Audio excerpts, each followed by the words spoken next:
afternoon, everyone. I'm Cole Lester. I'm here today with Tyler Arsenault, and we represent Cole Consulting. We're here today to talk to you about CarStars, an online used car sales firm located in Toronto, Ontario. Specifically, we're here to talk to you about how CarStars has the potential to absolutely accelerate both their growth and revenues to extreme levels in the future through a mix of targeted investing and thorough analysis of potential projects. Without further ado, here's Tyler to get us started. So introducing CarStars, it's a Toronto-based firm, and they're targeting the e-commerce market. So they sell their cars online. They have a patented photo technology aspect to their website that streamlines the service. They give you the opportunity to view every individual car in a 360-degree format. Furthermore, they offer an extensive trial period that is unparalleled to any other dealership. They get each individual gets a week-long trial of each car that they are trying, and as opposed to, say, a car dealership, you only usually get about 1 day, and you're limited to only one trial itself. So, to analyze the car company, its strengths, it has huge customer satisfaction, 4.5 out of 5 rating from the previous year in 2018, as well as a 92% recommendation from their past customers. And they're also very confident in their financial standing, and we will expand on that as we go. The market itself has experienced significant growth in various sectors. The Chinese market and the Indian market, they have expanding middle class citizens, and then so that's only expected to continue to grow. And they also had a 13% growth year in Canada and the States in 2018, which again is also expected to grow furthermore. And then they have their auto lending can tolerate more risk. It follows a very similar path to just the general market, and it's resilient and it's very reactive to market trends. It follows with the path that people kind of set out for it. And again, young, lower income borrowers buy their cars and they build their credit. This presents a great opportunity for CarStars to target a specific audience. So looking at some of the limitations of CarStars, there's a few things that we really have to focus on here to get a clear picture. First of all, they do not actually, as it stands, have a headquarters in Western North America. They have one in, I believe, Florida, they have one in Toronto, they have one in Texas. But right now they're really missing out on a facility for storage in Western North America. Also, one issue that you're seeing for sure is, along with this younger population comes a gravitation towards sort of newer vehicles. They're interested in that technology, and when it comes to vehicle purchasing, they want to have those features that they've come to expect in cars, such as driver navigation systems, parking cameras, which you really just don't get in vehicles from around 2010 and backwards. And then the other real issue that we're seeing with these sort of car dealerships is people are moving towards, again, systems such as Uber, Lyft, any sort of car sharing system where you're able to get short-term rents and usage of vehicles without really putting your time and your money into actually purchasing a vehicle for yourself. And then there's also the issue related to the increased usage of public transit. People are using bikes more. The environmental movement is pushing people away from vehicles and towards a sort of improved future. So essentially the CEO, Mr. Koski, he's really excited about the future of this firm. He sees that they're doing exceptionally well. He knows that they have an exciting future in this market. He knows that they have potential. And he's essentially come forward to his associates and he said, there's a few things that we need to look at. There's a few things that we need to consider as we move forward. And these are things that have the potential to drastically shift the outcome of our firm. So the first of which is essentially it's a vending machine for vehicles. It sounds like a bit of a crazy idea, but they've come together with this concept where they'll have this vending machine that will sort of streamline people's interaction with the company. There will be a massive storage facility where people will be able to interact with this building and essentially purchase cars right there. Second of all, they need to look at how they're going to be increasing their vehicular inventory in the next quarter. They've looked at a few auction houses. There's 3 in particular, one in the USA, one in Mexico, and one in China, that they're sort of looking at, and they're trying to figure out what is going to be the best value for them and where they have the opportunity to make the most profit. And then third of all, we're looking at the financing options, trying to figure out what the best move is for financing. If you're going to be taking on one of these massive projects or another project in the future to sort of grow the firm, you're going to have to figure out where that money is going to come from. And there's 3 options that they're looking at in particular that they're hoping to move forward with. To start off with the qualitative aspects of the vending machine construction, it offers a high capacity storage in a very high density area. You can stack a 7-story vending machine in a 1-block radius and you can supply about 50 cars. Furthermore, it has further decreased days to sale. That's further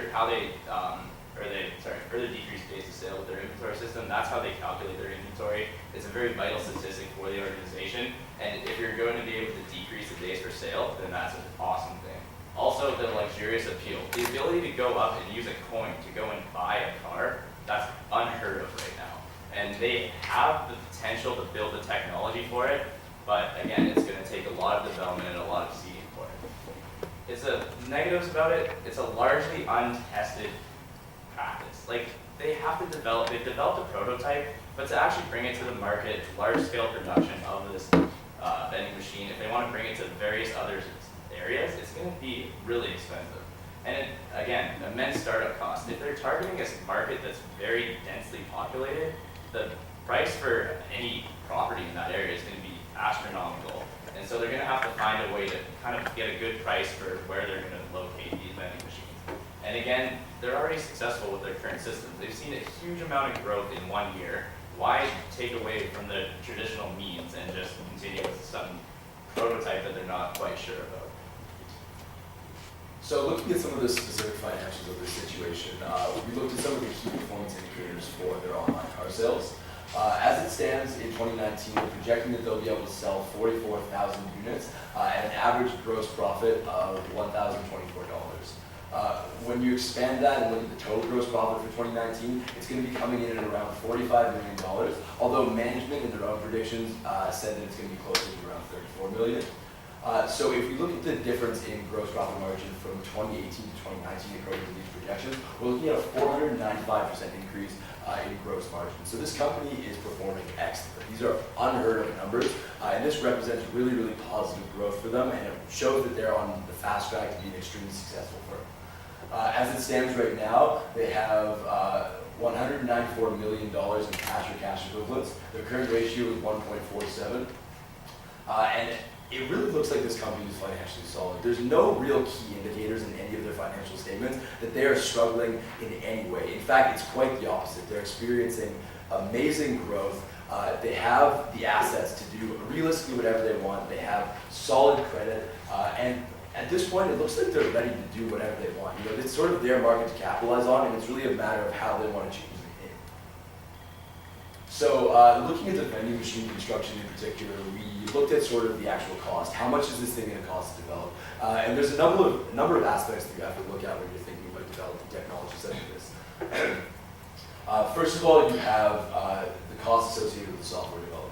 There was 2 routes that we were looking at in particular, one of which would be bringing on a team and having them work for us in-house. It would take 1 year and it would cost around $7 million. The alternative route is to hire contractors who would take 3 years to complete the job, have a lot less flexibility, and it would cost less money, but overall the product would be less in control of CarStars, and it would take a lot longer to bring it to market.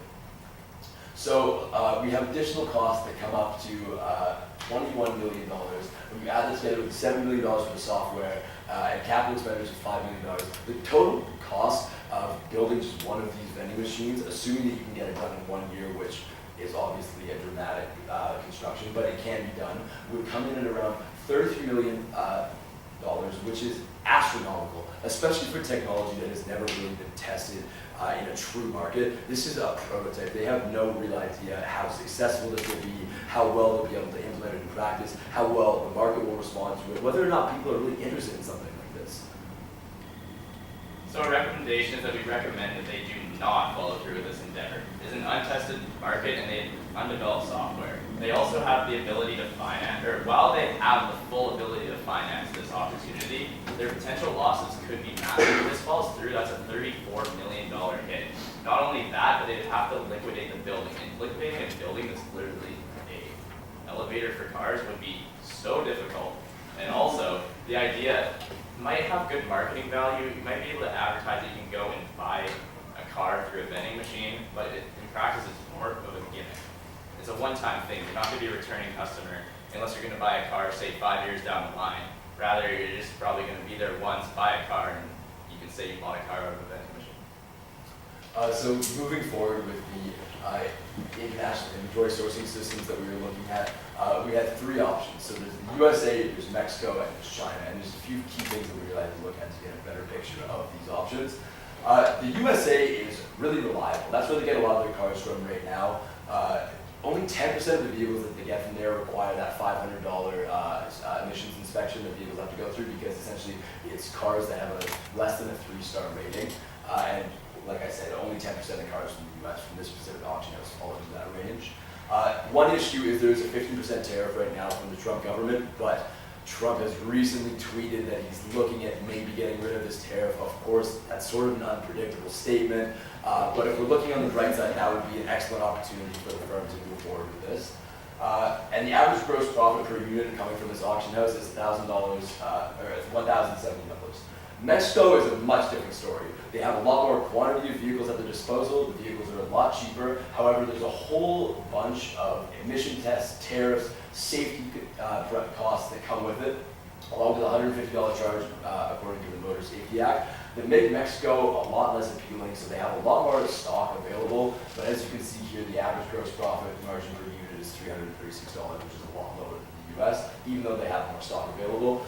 China is the last option. China has a similar amount of stock available as the US, which is about half of Mexico. Mexico is 72-ish. USA and China are in the 30 region per month, what they can get from them in terms of vehicles. There is an expensive shipping fee of $6,000, but the wholesalers essentially said, to sort of increase our relations, we'll cover that fee for the first 6 months. They want to build that tie, they want to get things going, so they'll cover that for the first 6 months, which is an awesome opportunity. The compliance fee, same thing as Mexico, it exists, but Chinese cars, generally speaking, are a lot higher quality. They don't generally have to have that fee.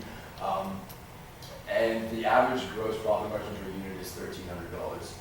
So we're looking at a graph here which essentially shows you, if we take the quantity of units that we can get per month from the auction house, we take the per unit gross profit margin that you could be receiving from these units, and sort of add them up. What are we looking at in terms of average gross profit margin per monthly order from each specific auction house? As you can see here, China is obviously the favorable option, USA close behind, and Mexico is sort of out of the race. In terms of the recommendation, we really recommend that CarStars sort of looks at the process and figures out whether or not luxury automobiles are a valid source of income. China has the highest gross profit margin, but at the same time, all the vehicles that have that auction house are really high quality, expensive luxury vehicles. So while the gross profit margin might be fantastic to capitalize on that, you have to sell the vehicles. So we want them to look at their statistics and figure out how profitable they are at selling luxury vehicles. With that in mind, essentially it's going to come down to the USA or China, just depending on those results. So for financing opportunities, we were presented with 3 options. One of them was to go public on the TSX. The second, financing through the Garcia Trust. And third, financing from the Bank of Nova Scotia.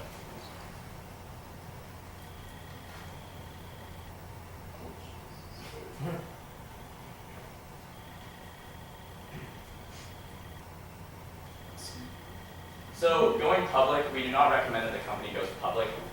One of the statements that Rogi made was, I want to retain majority control and be mindful of the ownership structure of our initial investors as they were our first supporters. By doing so, we would have to elect a board of directors, and that may limit his control over the company, and it would kind of push aside the interests of his first supporters. Also, he has the financial stability to not have to go public, and so through our other sources of financing, we've been presented with better opportunities. So the first of which was through the Garcia Trust. We were given for a $25 million principal loan, which was monthly, or with monthly interest payments at 2.5 annual. That's 1% below the prime rate. And we looked at a period of 66 months. It was initially a 5-year offer. However, we had the ability to extend it for another year, but no less than 6 months. So we took the middle of that and went for 66 months. As you can see, we calculated the interest payment for the monthly interest payment. We got 0.06%. And by taking all the values and putting them together, we found a monthly interest payment of $405,000, and but they'd have to pay the outstanding principal after 66 months. And the conditions of that is that they would have to maintain a $15 million EBITDA, which we believe they're fully capable of doing. Next, we also have the opportunities from the Bank of Nova Scotia. We could have taken up to a $75 million principal loan. However, we did not feel that this was necessary, given that given our current path for the company. Again, the interest payment was monthly. However, it was 2.5% over the prime rate, which was 5% annually. Again, we looked at a similar period to kind of compare the two and get a rough idea of what they're looking like. And that came out to a monthly interest payment of 0.4175%. Now, putting those values again, we calculated a monthly interest payment of $431,000. And that condition would depend on the company's collateral, which they would have to give up all movable property, inventory, tangible assets if they were unable to pay back their principal. So, it is obvious that the Garcia Trust is a way better source of their payment, and it's discounted at a rate of almost $30,000 less than the other one. Furthermore, given the form of the company with a 400 or nearly 500% gross profit margin, we feel that the conditions can easily be met for the Garcia Trust, which is to hold a $15 million EBITDA. We also found out that the Garcia Trust, we can take out a loan of up to $50 million, and that would essentially we have to increase our interest payment to 1% over the prime rate, which is still less than the Bank of Nova Scotia. However, if we were to have to borrow money, then we over $50 million, then obviously the Bank of Nova Scotia is a better route because we would not be able to take out a loan of more than $50 at the Garcia Trust. So moving forward into sort of the recommendations for the future, we've laid out essentially the idea they'd look at. So we've gone, that vending machine is out of the picture. It's not feasible. It's not a viable option for the company. They're going to lose money on it. We've looked at the auction house. We've decided that right now the picture is a little bit unclear. It's going to be either China or the USA, sort of depending on things that realistically they can analyze in a short amount of time and figure out how well their luxury vehicles are doing. And we figure out if we do want financing, we can go with the Nova Scotia offer to get a rather healthy sum of money to sort of move forward with our ventures. So we have two problems presented in the case that we actually think will give the company a better chance to succeed, and they'll be able to use that financing in a way that will really leverage their operations and improve their growth in the future. First of all, solving the issues relating to the 360-degree photography software. Recently, they've received a lot of really negative reviews online regarding this software. People are unhappy with its ability to really demonstrate the quality of the vehicles, and when they purchase vehicles online and then when they receive the car, they notice there's a lot of discrepancy between what they saw online and what they get. So our idea is essentially to revamp the inspection process for this website and make sure that the vehicles we deliver to people are high quality and exactly what they expect so that we can keep our ratings high, which is something that drives our brand. Our brand image is based around high quality ratings, and this is how we ensure that that stays like that. Our second recommendation is to take some of that money from financing and build a storage facility in Western Canada to service both Western Canada and the USA. As it stands right now, 11% of their revenue from car sales comes from Calgary and Vancouver, which is a substantial portion of their gross revenue, net sales, which it essentially means that without a facility there, they're not going to be able to properly service the community, and they're not going to be able to grow as much as they could if they had a facility there. In terms of the 3D camera, the 360 camera, like I said, they just need to fix the infrastructure there, and they can make it really a fantastic system. It's been good in the past. I think they just need to improve it a little bit to really be the best company that they can be. And with that, thank you very much. We'll take any questions if you have some. Just 5 minutes for Q&A. Start with your first question.